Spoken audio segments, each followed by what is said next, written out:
This week on Storyboard, Tamara Ingram, Global CEO JWT, and Tarun Rai, CEO JWT South Asia, speak to us about the challenges that their agency faces today and how they deal with these challenges.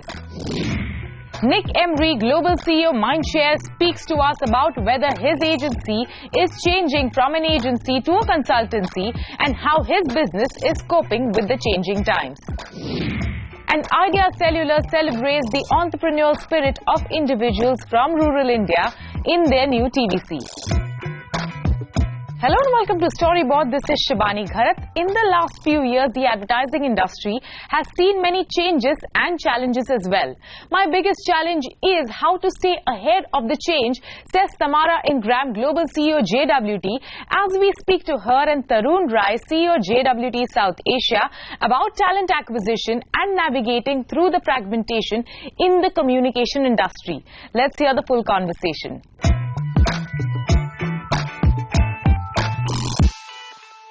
Tamara, thank you for talking to us. Now, in the last 5 years, we've seen some extraordinary changes in the advertising business, whether it's revenue models, which is the demands of the client, or your product mix itself. What are your biggest challenges? I think my biggest challenge is, as many CEOs in many companies, not just in the advertising business, is how to stay ahead of change. Right. How to have the right capability, how to have the right talent, and how to be prepared to move forward rather than hang on to your legacy business. Right. One of the things you're focusing on is trying to get your product mix kind of changed in keeping with trends and doing a lot more digital than traditional advertising. So can you share a little bit about your focus there and why you're doing so? Our focus really is to have over 50% of our business in digital. Right. And what are we looking at? We're looking at mobile, we're looking at e-commerce, we're looking at content, which is incredibly important because of the explosion and how to do it in an agile and fast way. In the end, it's having the right talent, looking at the business in the right way. Right. This is something I speak to media agency heads and creative agency heads and digital agency heads. All of you are now treading on each other's toes. What was the domain of one part of the business is now, somebody else's as well and somebody else's as well. So how do you navigate that area?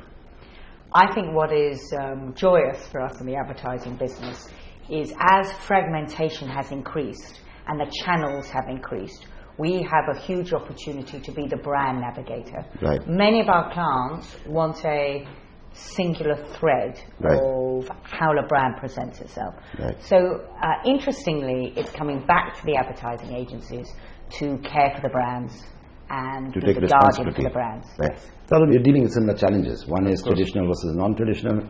One is this brand custodianship that Tamara is talking about. It's coming back to you. And in India, we've seen fragmentation even with your clients at a level which is unheard of, and now it's sort of coming back together. Yeah. So touch on both, please. Yeah. I see it as first as an opportunity.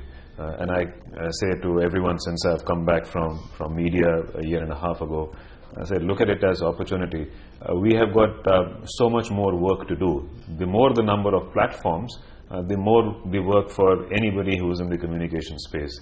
And secondly, as Tamara has said, what's also happening is that now the players are too many. And I keep saying that at the end of the day, there is one brand message to be delivered to one consumer. And in between, now there are 12 or 13 or 14 different ways to reach that consumer with that single brand message. And therefore, you have the risk of the message getting a bit fragmented, not consistent. And as Tamara says, brand custodian, I say a bit more specifically, creative stewardship. And I think a lot of clients are now looking for somebody to do the job of being the creative steward of the idea. And I think the agencies are the only ones well placed to deliver that. So which agency? The creative agency. Because as you said, we know the brand best. So while there are many volunteers to do the job, claimants. Many claimants to do the job. Tamara, just a week ago I was interviewing Menardo Denardis, who's CEO of Omnicom Media Group, and he told me that they've changed their skill set from having 5 data scientists in New York to 150 in a matter of 5 years. Yeah. Forced, of course, by client demands. So are you seeing that as a big challenge to you, changing the mix of your talent? Changing the mix of talent when you're running the business is actually very tough. Right. It is also true that data is becoming a very important part of all our business. Right. Because the magic of today is we genuinely can know what consumers want, where they are, and when we can get hold of them. So right. I think really understanding that data. Right. The trick, however, is to translate that data into something meaningful and not just have it as an explosion of information. Right. So it's how do we have it in the input to get real insights, and then how can we use it in the output to meet people where they want to be met. Yeah. Tamara, staying with you, the other thing about JWT is you're spending a lot of money on insights, on research. Last week I interviewed Shireen and Bindu over here in the same room. Absolutely. Yeah, and you're looking at women differently as a far more important target group to focus on. So share a little bit about why you're doing that and how it's going to benefit JWT. I think this is not news to 50% of the population. Correct. Women. Right. But we are clearly beyond just being mothers. And we have done a huge study across the world looking at attitudes and looking at our contribution. And the important thing about this is for our clients, the innovation against women and meeting their communication needs will, I think, transform businesses. So what will this do for our clients? It will give them a chance to grow their business and better meet the needs of their 50% of their target group. And for us, I think it will enable a lot of new business to come to us. Right. Tamara, one of the biggest challenges of the last few years has been, the rise of procurement, or rather, the birth of procurement. Yes. And as you change your product mix and go more digital and less digital, they start comparing apples with oranges and start saying, but the digital agency is charging less and you're charging more. So how do you navigate that area? I mean, that's a lesson for lots of people, and hopefully marketers will watch the show and get a sense from you. I think one has to embrace the fact that procurement is here. I thought you were going to say embrace procurement. I said, oh, wow. And I think the way to do that is really to demonstrate the benefit of what we do, and also to bring them into the inside rather than to have a combative relationship. So enable them to understand what are apples and pears, because you're right, people compare the wrong things and they want rate cards and hour cards for different areas which shouldn't be looked at in the same way. So I think we have a duty to help procurement understand the value of what we do. So I think that's on us.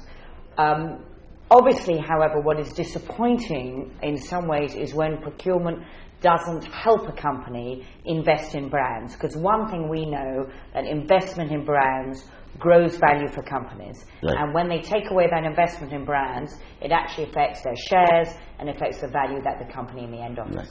Right. Staying with that, we've got Brexit, we've got Donald Trump, and we've got demonetization in India, and there are undercurrents saying cut back investments in advertising and marketing. So, Tamara, what would you say to all the people who want to cut back right now? There is so much evidence that shows cutting back on investment in brands takes share prices down. Right. And there's been a big study that WPP has done through our Brand Z, which looks at brand value, showing that if you invested in brands, you would have been the top achievers in the S&P or even in the World Index. So my advice is, if you want your shares to grow and you want to create value, absolutely invest in your brand. Right.